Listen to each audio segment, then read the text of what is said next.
9월 10일 목요일 적풍의 증시 풍향기입니다. 자, 카카오 게임즈가 드디어 전 국민적인 기대를 안고 오늘 드디어 상장을 했습니다. 예상대로 더블 상한가 따상이 되었고요.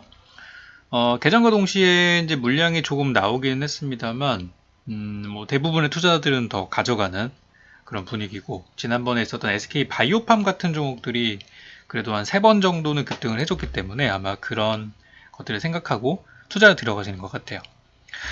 자, 근데 이번에 이제 결과를 보니까 1억을 청약하신 분들이 사실상 뭐 5주밖에 못 받아서 실상 뭐 수익이 한 19만 원 정도, 내일 30% 정도 더 올라간다고 치면은 한 20 몇만 원 정도를 버시게 되는 건데 1억 원을 넣은 것 치고는 제 생각엔 인건비도 안 나온다고 생각을 해요.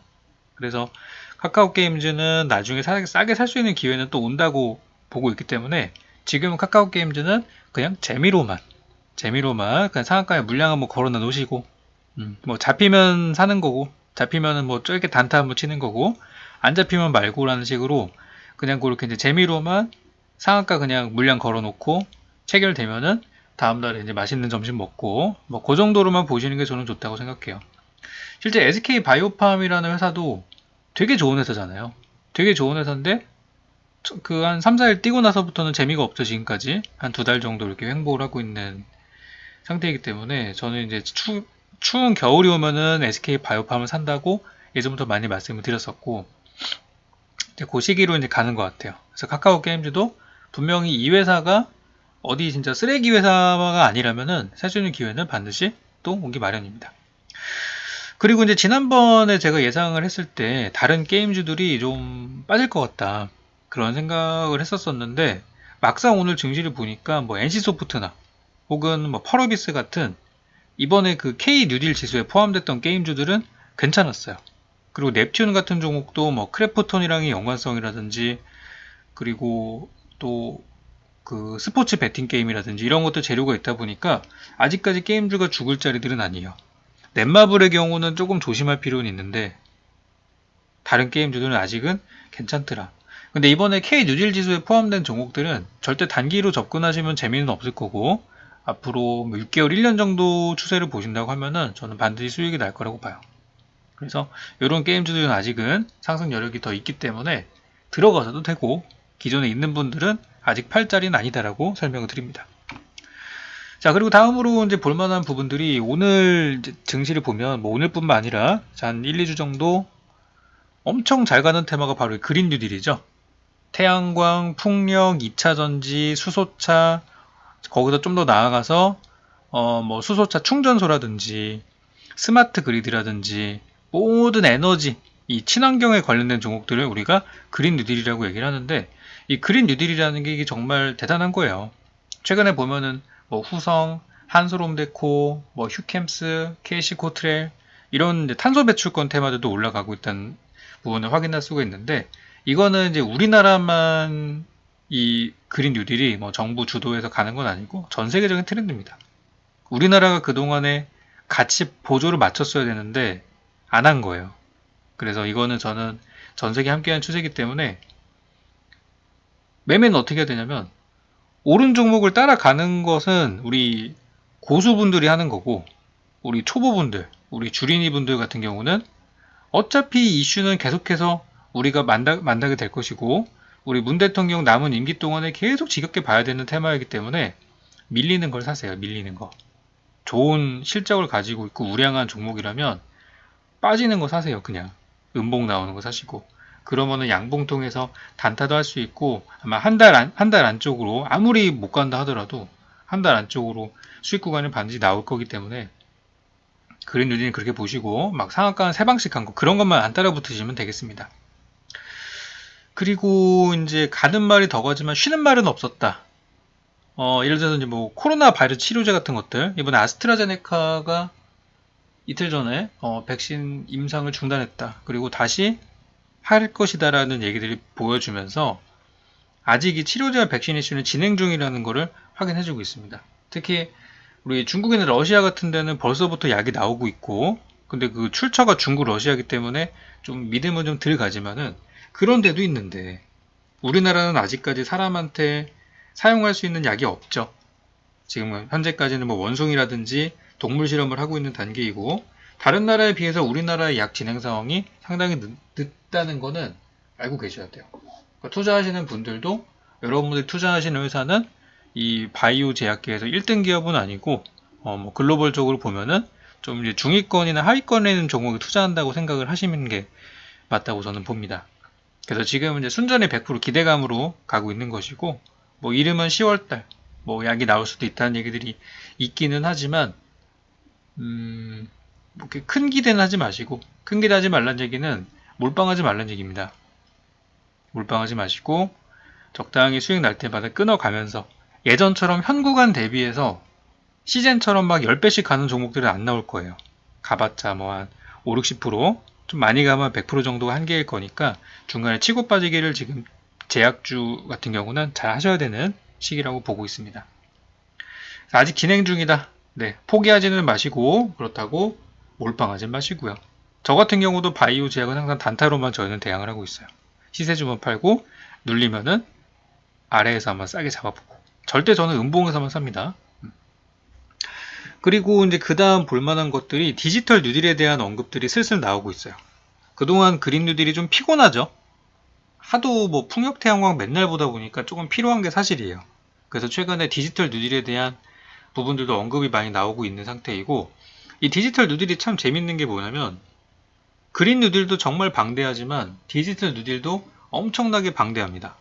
엄청나게 방대해서 좀 재밌는 부분은 디지털 뉴딜이랑 SOC랑 많이 엮어놨어요.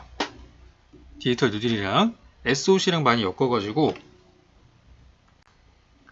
디지털 SOC, 뭐 SOC 디지털화라는 이상한 신조어가 생기면서 뭐 디지털 뉴딜이라 그러면 우리가 알고 있는 게 뭐 블록체인이라든지 전자결제라든지 뭐 스마트 시티라든지 막 그런 것들을 떠올리게 되잖아요. 근데 거기에다가 이제 SOC를 접목시켜가지고, SOC는 뭐예요? 도로 깔고 철도 깔고 사회 간접 자본들, 우리 인프라 투자하는 거잖아요. 이거랑 두 개를 엮어버려가지고 그동안에 우리 정부에서 SOC 투자는 안 한다 그랬거든요. 왜냐면 이전 정부랑 차별화를 두기 위해서. 근데 사실상 이번에 예산안을 크게 늘리면서 SOC도 결국에는 한다라고 보시면 되겠습니다. 우리 지난 영상 통해서 예산안 우리 한번 확인했었죠. 그래서 디지털 뉴딜이 이 SOC라는 거랑 같이 엮여서 실제 시멘트나 아니면 이런 공사하는 회사들 있죠. 도로 깔고 철도 까는 회사들, 그런 회사들 주가도 앞으로 많이 갈 거예요. 실제 최근에 잘 가는 종목들 되게 많이 있었어요. 뭐 대림 CNS 같은 기업들도 지금 바닥에 있어서 사실 뭐 공모가도 회복하지 못한 그런 종목들도 있고, 옛날에 잘 나갔었던 뭐 도화 엔지니어링 같은 종목들이나 뭐 유명한 현대로템, 또 뭐 대아티아이 같은 철도 관련주, 이런 것들이 다 언제 어느 순간 갑자기 올라갈지 모르는, 올라갈 수 있는 그런 종목들이라고 보시면 되겠습니다. 그래서 철도 같은 경우는 지난번 예산안 보면서 충분히 갈 수 있다는 말씀 드렸었죠. 그래서 지금은 쉬는 말은 없어요. 기다리면 머지않아 종목들 다 움직일 거고, 완전히 초단타를 하시는 분들, 그냥 데일리 트레이딩, 데이 트레이딩 하시는 분들이야 SOC 쪽이나 디지털들은 재미가 없죠. 그런 분들은 치료제 제약주 이쪽이나 아니면 그린 뉴딜 안에서 놓으셔야 되는데, 조금 더 긴 호흡으로 여유를 갖고 투자하시는 분들은 지금 살만한 업종들이 너무너무 많습니다. 그리고 이 업종도 잘 보셔야 되는데요. 자, 바로 요 K 반도체 드림팀. 이게 요즘 들어서 계속 나오고 있는 부분입니다. 이것 때문에 최근에 삼성전자도 가고 바닥에 있는 반도체 관련주들이 많이 올라갔어요. 자, 이거는 무엇이냐면, 정부가 여기 보시면 뭔가 복잡하게 나오지만 그냥 정부랑 민간기업이랑 다 같이 그냥 모여가지고 반도체 키우자는 거예요. 그러면은 궁극적으로 어떤 회사들이 수혜를 보느냐. 반도체 소재 장비 부품, 소부장 테마, 거기다가 추가적으로 인공지능이나 로봇주. 이번에 좀 언급이 많이 된 게 뭐냐면, 메모리 반도체는 우리나라가 1등인데 시스템 반도체는 아니기 때문에 시스템 반도체 키우자는 거예요. 근데 이 얘기는 작년에도 나왔고 재작년에도 나왔어요. 계속 한다는 얘기입니다. 말만 바꾼 거고. 그래서 이제 시스템 반도체는 어떤 뭐 연산 과정을 거친다든지 뭐 인공지능에 들어가는 그런 이제 레벨의 반도체들을 얘기하는 것들이고, 직접적으로 이제 인공지능 관련주나 혹은 로봇주, 이런 것들도 저는 충분히 볼 필요가 있다고 생각을 하고, 대신 이 업종, 반도체라는 업종은 무조건 장기로 보셔야 돼요. 무조건 장기로. 삼성전자 투자하시는 분들이 한 일주일 투자해놓고 이거 안 간다고, 이거 왜 이렇게 안 가지? 하시는 분들은 안 계실 거라고 봅니다. 적어도 삼성전자쯤의 레벨 들어가시는 분들은 워낙에 대형주니까 2, 3년 투자하실 계획 가지고 계실 거고, 중간에 배당 타면서 뭐 하면 그냥 우리 뭐 못 가면은 우리 자식 주지 뭐, 이러신 분들이 투자하시는 거예요. 한 달 투자해놓고 아유 너무 안 간다 이러신 분들은 절대 접근하시면 안 되고요. 반도체 자체를 접근하시면 안 됩니다. 그러시면 안 되고, 좀 넉넉하게 길게 보셔서 대신 수익도 많이 가져갈 수 있는 종목들이 많기 때문에 이제 그런 분들이 반도체는 접근을 하시는 거고, 현재 볼만한 종목들이 되게 많은데요. 최근에 그 전기차 테마로 올라갔던 포스코 ICT 같은 종목들이나 혹은 삼익 THK, 이런 애들이 약간 로봇이랑 또 인공지능이랑 이런 거랑 좀 짬뽕되어 있는 그런 회사들이에요. 예전에 이제 스마트 공장, 우리 문 대통령 초창기 공약 중에 하나였죠. 스마트 공장 관련주였던 이런 종목들이 사실은 실질 수혜주에 가깝습니다. 그래서 저는 이런 로봇주들도 요즘에 관심들을 많이 갖고 있고, 이미 최근에 포스코 ICT는 많이 급등을 했고, 삼익 TH 같은 경우는 이제 막 올라오고 있어요. 이런 것도 장기 투자 관점으로 저는 되게 좋다고 봐요. 제가 요즘에 이제 바닥에서 오르는 이런 장기주들을 많이 소개드리는 이유는, 혹시라도 지금 미국장이나 또 우리나라 증시가 지금은 동학개미들이 지금 막 분노의 매수를 하고 있잖아요. 카카오 게임즈 상장 노리고 청약 넣었는데 주식을 얼마 못 받았잖아요, 지금. 증거금 대비해서. 이제 분노에 매수한다고요. 차라리 근데 주식 사고 말지. 이 정도로 못 받을 것 같으면. 이제 그런 매수 들어오고 있지만, 언제 어느 순간 이 열기가 끝날지는 알 수는 없는 거예요. 적어도 저는 올해 연말까지는 최소한, 내년 초까지는 저는 이 열기가 이어질 거라고 보고는 있지만, 언제 어떤 이슈가 나올지는 그거는 모르는 거기 때문에, 혹시라도 증시가 하락을 하게 된다면 이렇게 바닥에서 올라가는 종목들이 여러분들 계좌를 지켜줄 겁니다. 대신 이런 거는 이제 단기 뭐 짧게 뭐 10% 수익 노리는 거는 괜찮겠지만, 단기간에 뭐 50%씩 가는 거는 좀 어려울 수는 있어요. 이런 거는 좀 안정적으로 가시는 분들은 포트에 담아 놓는 것도 좋겠다 싶어요. 자, 그리고 이제 앞서 봤던 테마들 이외에도 계속적으로 여러분들이 관심을 가질 만한 부분들이 창투사. 이번에 뉴딜 펀드에 대한 운용사를 10월 달부터 이제 선정을 해가지고 내년 초까지 계속해서 모집을 한다 하잖아요. 그래서 이미 DSG 인베스트먼트는 이미 올라갔어요. 그죠? 제가 지난번 영상 하고 나서 뭐 15% 정도 시세를 냈고, 아직도 저는 가능 중이라고 보기 때문에 이런 창투사도 길게 보실 필요가 있습니다. 연말까지 계속 가니까 보실 필요 있고, 또 하나 보자면 저는 미래에셋 벤처투자. 이 종목은 제가 예전부터 공개 방송에서 정말 많이 말씀드렸던 종목입니다. 그래서 이런 회사들이 저는 좀 주목이 돼요. 오늘 안 그래도 뭐 SV 인베스트먼트 같은 게 갑자기 또 가기도 했었죠. 창투사는 재료가 많아요. 일단 정부랑 같이 사업을 한다는 것 자체가 의미가 있는 거고, 이번에 뉴딜 펀드라는 게 결국에는 정부 주도형 증시 부양책이에요. 쉽게 말하면 정부 주도형 증시 부양책. 예전에 우리 트럼프 형이 했던 거 있죠. 트럼프 형이 다우지수 끌어올리면서 내가 경기를 살렸다고 얘기를 했잖아요. 그거랑 똑같은 거예요. 지금 우리나라도. 그러니까 주식 안 하면 지금은 돈 벌 방법이 많지 않은 거죠. 부동산은 워낙에 빡빡하니까. 그래서 창투사는 좋을 것 같다 라는 생각이 듭니다. 어쨌든 여기서 성과를 못 내면 우리 문 대통령의 남은 임기 동안의 지지율은 굉장히 흔들릴 수가 있겠죠. 그리고 이제 블록체인 쪽은 좀 의외일 수도 있는 테마인데, 요즘에 블록체인의 실제 그 비트코인 시세는 사실 고만고만합니다.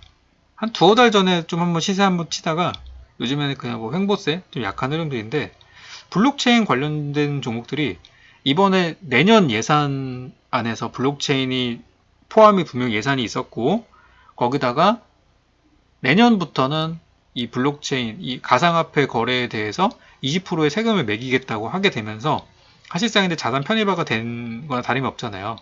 그죠? 양성화를 시켜가지고 세금을 걷겠다는 얘기죠. 그래서 이 블록체인 얘기도 많이 나올 거예요, 앞으로. 그래서 지난 시간에 영상에서 말씀드렸던 데일리 블록체인이나 K사인이 이미 급등을 했습니다. 하지만 이 종목들은 바닥에서 막 올라가는 종목이기 때문에 더 보시면 좋겠고, 얼마 전에 뭐 빗썸 같은 데서 뭐 압수수색을 받았다고 하지만 뭐 빗썸 관련주만 피하면 되는 거 아니겠습니까? 블록체인 업종 자체가 나쁜 건 아니니까. 그래서 이런 종목들도 저는 계속해서 좀 볼 필요가 있다고 봐요. 이제 시작이다 라고 보는 업종들이기 때문에 창투사와 블록체인은 시장의 메인 이슈는 아닙니다. 현재는 메인은 아니지만 어느 순간 갑자기 치고 나갈 수 있는 가능성이 있기 때문에 항상 잘 지켜보셨으면 좋겠습니다. 자, 요즘 장이 좋습니다. 장이 뭐 수익이 안 나시는 분들은 별로라고 하실 수도 있겠지만 지금은 좋은 장이 맞아요. 어떤 분들이 좋게 느끼시냐면 미리 준비하신 분들이 좋다고 느끼는 거예요. 미리미리 준비하신 분들. 이제 그날 보면서 오늘은 뭐 사지 하고 아무런 준비 없이 그냥 장 딱 들어가서 널뛰는 거 보면서 막 이래저래 하는 게 아니라 전날에 준비하셔도 돼요. 충분히. 전날에 미리 준비하고 가시면 충분히 수익 낼 수 있는 증시니까 저희 영상도 많이 시청해 주시고 또 공개방송 잘 찾아오셔서 준비하시면 저는 수익 날 수 있다고 봅니다. 이제 추석이 얼마 안 남았습니다. 추석이 되기 전에 최대한 수익 많이 올릴 수 있게 좋은 영상들 많이 업로드 할 테니까 자주 또 와주시고 또 매매 잘하고 계신지 우리 댓글 통해서 많은 의견들 있으면 남겨주시기 바라겠습니다. 오늘 처음 오신 분들이라면 구독, 좋아요 꼭 눌러주시고요. 저는 그럼 다음 영상을 통해서 또 인사드리겠습니다. 감사합니다.